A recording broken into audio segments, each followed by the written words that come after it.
Welcome to the Blind Loyalty Challenge. I am Amanda Cromhope from Truth Loyalty and the Blind Loyalty Trust. We interview world leaders in loyalty blindly. The challenge is about creating loyalty insight spontaneously and about a lot of fun. Simultaneously, it is about raising the awareness of the Blind Loyalty Trust, and 100% of the proceeds from my book, Blind Loyalty, 101 Loyalty Concepts Radically Simplified, go towards the trust. We hope you enjoy the Blind Loyalty Challenge. So today's Blind Loyalty Challenge takes us to Ireland, and I have a dear friend who's also a South Africa Awards judge, Loyalty Awards judge. We have Leanne, Papaioannou. She's the CEO and founder of Chili Pepper, but more than that, she's also our partner in our Diploma in Loyalty Masterclass that is coming to Ireland in November 2025. That's just around the corner. And she is the 2025 Irish Loyalty Awards Loyalty Personality of the Year. So that's a hell of a mouthful of an introduction. Leanne, welcome to the Blind Loyalty Challenge. Oh, thank you so much, Amanda. You've reeled all of that off, but I'm so nervous about today, honestly. I don't know what you're going to ask me.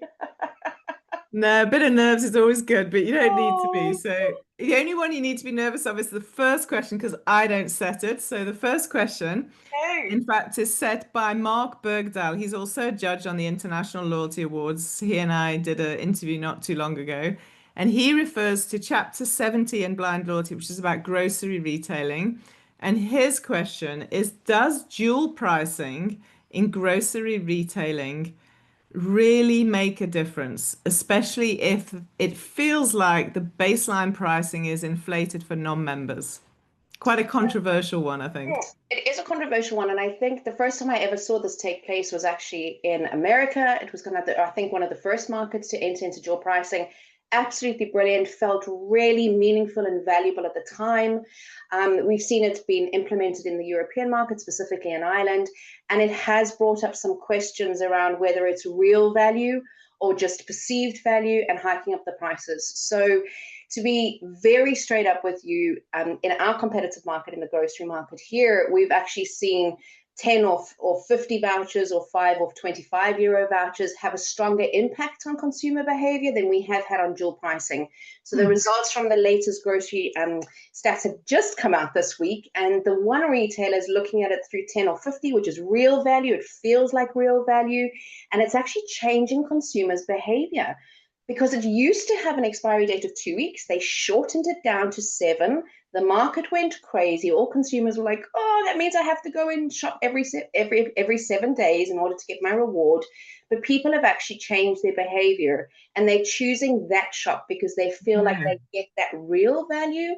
Whereas the other grocery store who's doing the dual pricing isn't actually changing that level of consumer behavior as before. So my professional view on it would be where it's real value, as in 10 quid or 50, you change your behavior.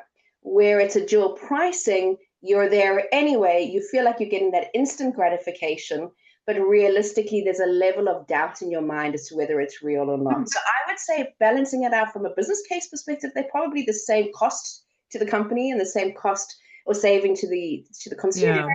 but one just now feels a little bit more open and honest and authentic than the other. Now, that's my Yeah. I'm sure Mark's going to listen to that and enjoy it, because you've got case study evidence, which is we don't always have. So you're a judge, as we know, on the South Africa Loyalty Awards, and we see a lot of this also here in South Africa that works. Consumers say they like it. And then obviously internally the brands will measure if it changes the behavior. So great case study. Thanks, Leanne. So your second question, chapter 51 in Blind Loyalty talks about surprise and delight. So this question is very personal. What is your personal favorite loyalty surprise and delight moment? Oh, okay. So for me, I travel. I love traveling. So I'll talk personally for a second. There's two that I would call out, absolutely top for me. So there is a hotel that we frequent as a dinner reservation, as a dinner spot, and kind of go to the pub, if you can call it that, for some cocktails. And we were chatting to the GM at the time, so we were very loyal to them. And the GM overheard that we were actually going to stay in another hotel in Ireland.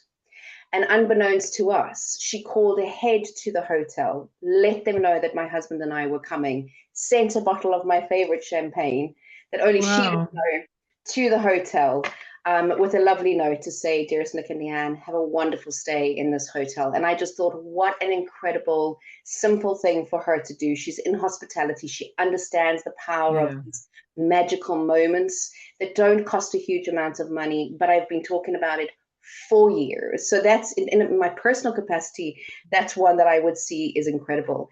From a professional capacity perspective, I actually don't think it's the value of that surprise and delight. I think it's Yeah. the thoughts. Yeah.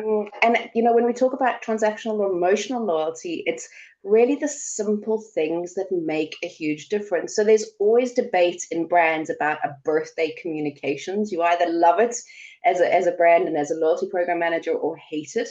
But actually, even in one of the clients that we work with in a B2B environment, which is men to men, I must stipulate by and large, it's man to man, they love it. We see the highest open rates on their birthday communication. It's just a free coffee and a pastry. They love it. We get the most engagement. It's Great. very simple, doesn't cost a huge amount of money, but it's the thought that actually counts. And so I think surprise and Yeah. magical, but timing is really important, and the thought behind it, I think, is more impactful than the cost. That's great to hear actually in B2B. I mean, we talk about it a lot in B2C, but I think, as you say, the structure of a B2B program is so much more, it just lends itself so beautifully to that covert communication and surprising, so stunning. And typically, you know that smaller volume of customers, you know more about them, can do more impactful communications or engagements. So the last question is actually around engagement. So member engagement, as you and I know, and it's this area of speciality for your business, can be broken down into so many granular parts. It's one of the golden rules of blind loyalty, the book, is that I only have one chapter per subject. But this particular array of member engagement chapters is because we've broken it down by all the disparate parts, because it's so important. So we have chapters 29 to 38. In your experience, which communication piece, and maybe you've kind of answered it a little bit around birthday, but which communication piece really drives a change of behavior in the loyalty life cycle? I actually think it's the comms that helps your members redeem a reward. So we always say participation is the holy grail of loyalty success. Okay. So anything that genuinely drives that level of participation. So if you don't mind, I'm going to give you a personal example again of something Yeah. happened. So my husband travels a lot internationally, and he went up the status in a certain airline, and they proactively sent him an email to say, do you know that you're entitled now to get your partner a free business class ticket to this number of destinations? He Yay, says Leanne. travel more.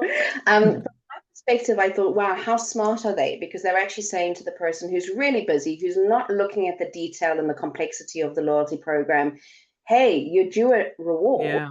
Take it up. He was the hero because he came home and told his wife that, we could pick a destination in the list.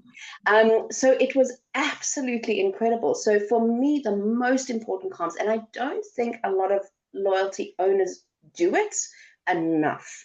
Yeah. Which is, you genuinely are entitled to this reward. Take it up. This is how easy it is. So, really driving that level of participation. I know we often get emails that come through and say you have X amount of points, you can get this reward. But we've seen through the South African Loyalty Awards that the incredible level of hyper personalization that the South African market is doing. I think they are so progressive in comparison to a lot of other markets, and utilizing that ability to drive that level of hyper personalization linked with the authenticity of a brand saying, I want you to redeem that reward. Yeah. I Yeah. want Yeah. to show you how to and make it really easy. And then actually giving that member a way to participate in a fantastically simple way is, to me, going to become the future of how all comms should be let out from a brand. So we'll do all of our baseline, we'll do all of the reactivation and retention, but this real focus on how can I help you, Amanda, get more rewards and make the most out of that loyalty Yeah. proposition, I think is going to become really exciting and core. Beautiful, beautiful. We'll tie that back in with a conversation about psychology when we're doing our masterclass in November. Can't wait. Wonderful. So you've come through in flying colors, Leanne, as I knew you would. So those nerves were helping you, not hindering you. Who can we talk to next on the Blind Loyalty Challenge from your network? Well, I actually had two suggestions for you. So I'll open it up to yourself to choose one or the other. The first was Or actually Nick. both? Oh, both. Yes, yes. We should rather say both. I would say Nick Watson, who is joining us in Dublin in November for your beautiful masterclass in customer loyalty and engagement. And he's from Marigold. Yeah, great. See from a technology perspective and from a loyalty tech platform perspective Mm. kind of what's changed and how markets are moving. And then the second one I'd love you to touch base with is Maeve Cloughy, who is the marketing director of Aer Lingus. And Aer Lingus are Wonderful. an Irish airline brand, and they are doing incredible things in the Irish landscape with regards to loyalty. They've just done a beautiful partnership with Uber, which is so simple, so streamlined, and makes such great sense. So I think they are definitely an insight-led company. So it'll be interesting for you to touch base and just get her Stunning. view on Yeah, where yeah. they are with loyalty. I'd love to chat to more because decades ago, I brought in, when I worked for British Airways, I was the project director of One World, and I was responsible for bringing in Aer Lingus into the One World Oh my network. word! It would be So, incredible for you to chat to her. They yeah, really nice personal connection there. absolutely. Wonderful. Wonderful, wonderful. Thanks, Leanne. And what kind of question do you want us to fire at someone? Okay, so I've thought long and hard about this one. So we're hearing a lot about how AI is going to change our industry. And I'm loving the idea of it really being integral in data understanding. And you and I have had many conversations about the power of data and how it's going to help brands utilize data more effectively. What I'm interested to know is how brands are preparing for how AI is going to impact consumer behavior and the way that they engage with the loyalty program. So, what I mean is, if we look at it, um, two sides of the coin. One, it's going to hopefully make us all more efficient, make us utilize our data more efficiently, without losing that kind of personal power of the brain and the insights that we can add on that human factor. But really, as a loyalty program owner, how are we Yeah. anticipating how consumers are going to use that program differently now because of AI? Beautiful. There's a lot of questions that people ask about AI, but no one's asked it in that way. So that's a lovely different angle. Actually, what are we anticipating from the customer rather than how we're going to do our business differently and so on. Nice. Super, super, Leanne. I'm going to see you very soon, which will be amazing. But thank you for doing the Blind Loyalty Challenge. Wait, and thank you. It's an honor, Amanda. Thank you.